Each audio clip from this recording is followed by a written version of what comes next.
সুপ্রিয় শিক্ষার্থী আসসালামু আলাইকুম। আজকের এই ক্লাসে আমরা সপ্তম শ্রেণীর ইংরাজি বইয়ের চ্যাপ্টার 6.1 নিয়ে আলোচনা করব। তোমাদের এই চ্যাপ্টারের টাইটেল হচ্ছে আ গুড রিডার, একজন ভালো পাঠক। রিডার মানে যিনি পাঠ করে। তো এখানে দেখো একটা বালক, সে বই নিয়ে বসে আছে এবং স্টাডি করতেছে। তো স্টাডি করতে করতে সে হয়তো কোনো কিছু বুঝতে পারেনি, এই জন্য সে একটু টেনশনে রয়েছে। তো এখানে তোমাদেরকে যেটা করতে হবে, দেখো বলা হচ্ছে ask and answer the following questions with your partner.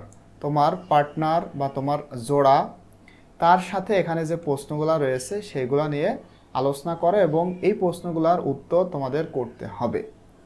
দেন তারপর share your answers with the whole class. পুরো ক্লাসে এর উত্তরগুলো তোমাদের শেয়ার করতে হবে। তো এখন আমরা এই প্রশ্নগুলোর উত্তর কিভাবে তোমরা করবা ইনশাল্লাহ সেটাই দেখব। দেখো প্রশ্নে বলা হচ্ছে এ নম্বরে, what are the text you usually read. Usually মানে সাধারণত। বলা হচ্ছে হোয়াট আর দ্য টেক্সট, কী ধরনের টেক্সট বা পাঠ্য বা পাঠ ইউ ইউজুয়ালি রিড, তুমি পড়াশোনা বা পড়ো। কী ধরনের টেক্সট তুমি সাধারণত পড়ো। তো এই প্রশ্নের উত্তরে তোমরা কি বলতে পারো, দেখো এখানে আমি তোমাদের জন্য অলরেডি সেটা লিখেছি। এ নম্বরে আমরা বলতে পারি I usually read text books, fiction, stories and sometimes poems. আমি সাধারণত টেক্সট বুক মানে তোমাদের যেটা একাডেমিক বুক সেটা, এরপরে ফিকশন, স্টোরিজ মানে কথা সাহিত্যের গল্প, অ্যান্ড সামটাইমস পোয়েমস এবং মাঝে মাঝে কবিতা পড়ি। এছাড়াও তোমরা চাইলে এখানে আরও কিছু অ্যাড করতে পারো। তোমরা যেটা পড়ে থাকো সেটা এখানে তোমরা তোমাদের মতো করে লিখতে পারো। এরপরে দেখো বি নম্বরে বলা হচ্ছে do you face difficulties. Difficulties মানে সমস্যা বা কঠিন। তুমি কি সমস্যার মুখোমুখি হও? আন্ডারস্ট্যান্ডিং দেম, ওইগুলা বুঝতে, মানে তুমি যেটা পড়ো সেটা বুঝতে কি কোনো সমস্যার সম্মুখীন হও? তো এইটার উত্তরে আমরা কি বলতে পারি, দেখো আমরা বলবো ইয়েস মানে হ্যাঁ, আমরা সমস্যার সম্মুখীন হই। স্পেশালি বিশেষ করে, if the text has hard words, যদি এই টেক্সট বা পাঠে কঠিন কঠিন শব্দ থাকে, অর অথবা talks about something complicated. Complicated মানে জটিল, অথবা যদি জটিল কোনো কিছু নিয়ে কথা বলা হয়ে থাকে, তাহলে আমাদের এটা বুঝতে মাঝে মাঝে সমস্যা হয়। এরপরে দেখো সি নম্বরে বলা হচ্ছে ক্যান ইউ রিমেম্বার আর টেক্সট ইউ ডিডেন্ট আন্ডারস্ট্যান্ড। বলা হচ্ছে ক্যান ইউ রিমেম্বার, তুমি কি স্মরণ করতে পারো বা তুমি কি মনে করতে পারো, আর টেক্সট একটা টেক্সটের কথা, ইউ ডিড নট বা ডিডেন্ট আন্ডারস্ট্যান্ড, যেটা তুমি মানে বুঝতে পারো নি। এমন একটা টেক্সটের কথা কি তোমার মনে আছে যেটা তুমি হয়তো পড়তেছিলে কিন্তু বুঝতে পারো নি?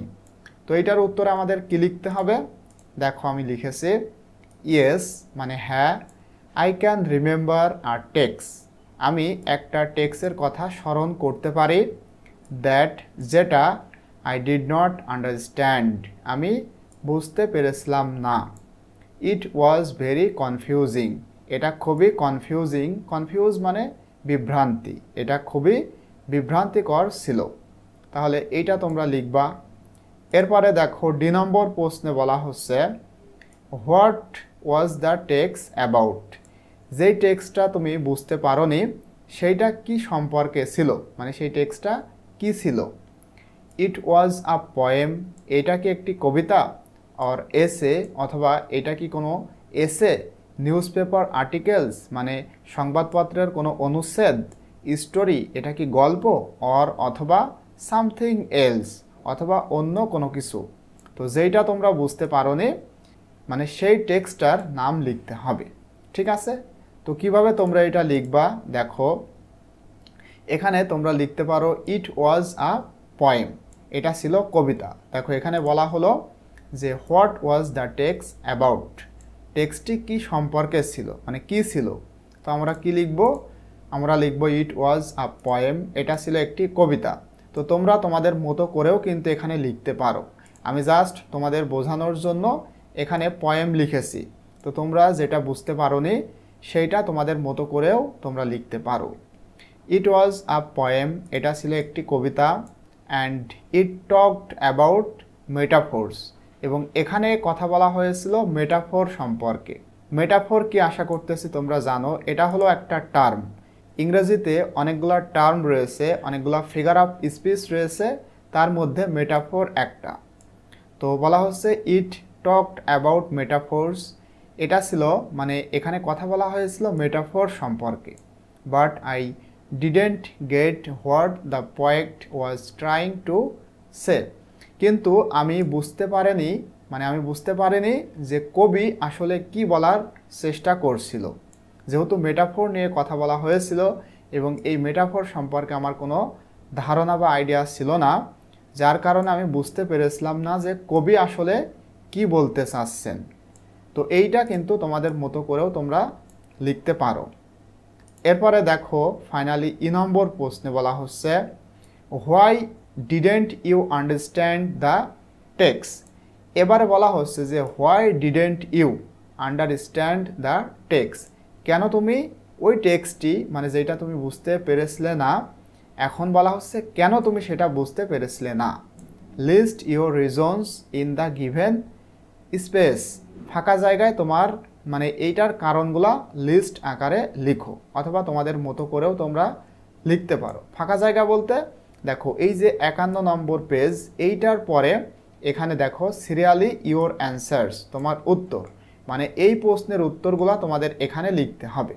যেমন আমি এখানে তোমাদের বোঝার সুবিধার্থে যেমন এই যে নম্বরের যে উত্তর আমি এখানে তোমাদের লিখে দেখিয়েছি। তোমরা কি করতে পারো, তোমরা যদি বইয়ের উপরে লিখতে চাও তখন 1 নম্বরটা তোমরা এই যে এখান থেকে এভাবে লিখতে পারো, ঠিক আছে। এই যে এখান থেকে এই যে এভাবে, তার মানে 1 নম্বর, অর্থাৎ এই যে নম্বর প্রশ্নের উত্তর এইটা। I usually read text books, fiction, stories and sometimes poem, ঠিক আছে। এখানে তোমাদের উত্তরটা লিখতে বলা হচ্ছে। এরপরে দেখো এই যে 2 নম্বর মানে বি নম্বরে যেটা রয়েছে, এটা তোমরা এখান থেকে এভাবে করে এখানে লিখতে পারো, ঠিক আছে। এই যে এখানে এভাবে লিখতে পারো। আচ্ছা, এই যে 2 নম্বর হলো।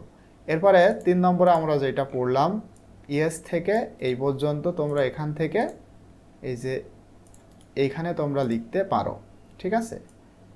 আচ্ছা, এরপরে 4 নম্বরে আমরা যেটা পড়লাম, এই যে এখান থেকে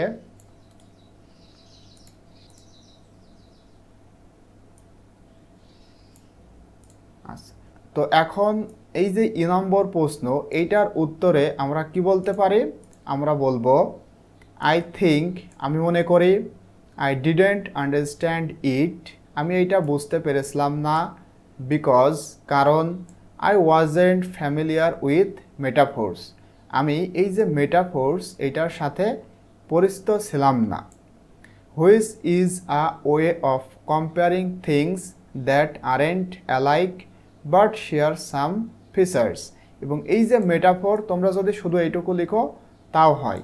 এবার বলা হচ্ছে মেটাফোর্স, এটা হচ্ছে কম্পেয়ার করার একটা উপায়, মানে একটা বৈশিষ্ট্যের সাথে অন্য একটা বৈশিষ্ট্যের যে আর নট অ্যালাইক, মানে একই রকম না কিন্তু কিছু ফিচার্স বা বৈশিষ্ট্য রয়েছে দুইটার মধ্যেই, এমন জিনিসের সাথে তুলনা করার একটা উপায় হচ্ছে মেটাফোর, ঠিক আছে। এইটার সাথে আমি পরিচিত ছিলাম না। তো তোমরা চাইলে এইটা এখানে সুন্দর করে লিখতে পারো।